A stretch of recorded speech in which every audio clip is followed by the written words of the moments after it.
A 2 meses del secuestro y muerte del estudiante Norberto Ronquillo, en Capital 21 te presentamos una cronología de lo sucedido. El pasado 4 de junio, a días de recibir su título universitario, Norberto desapareció después de salir del estacionamiento de la Universidad del Pedregal a las 21:30. La madrugada del 5 de junio, familiares interpusieron una denuncia ante la Procuraduría Capitalina tras recibir una llamada en la que secuestradores solicitaron 5 millones de recompensa.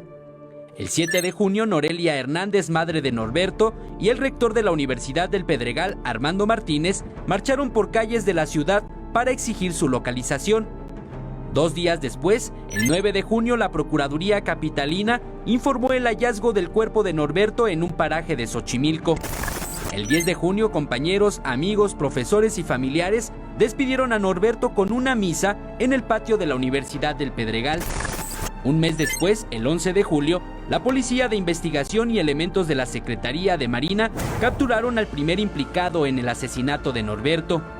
El 12 de julio, el segundo implicado fue detenido en Coyoacán a bordo del auto en el que presuntamente fue interceptado Norberto la noche de su secuestro. 5 días más tarde, el 17 de julio, la Procuraduría detiene a un tercer implicado en la alcaldía Miguel Hidalgo.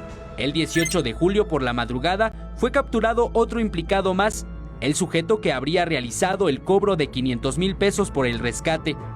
Este viernes, la señora Norelia Hernández, madre de Norberto, determinó mantenerse al margen de cualquier revelación que realice el padre del estudiante. Indicó que su forma de ser, pensar y actuar es diferente a la de él y se deslindó de lo que declare en los medios de comunicación.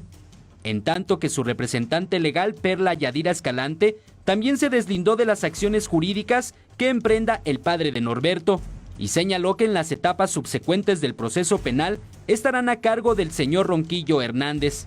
Como en realidad se trata de un asunto que amerita una adecuada impartición y procuración de justicia, la representación legal a mi cargo de la familia Hernández Rubalcaba seguirá por el absoluto respeto de las actuaciones de la Procuraduría General de Justicia de la Ciudad de México, de la Fiscalía, del Ministerio Público, de la Policía de Investigación y en su momento del órgano jurisdiccional correspondiente. Eric Pinto, 21 Noticias.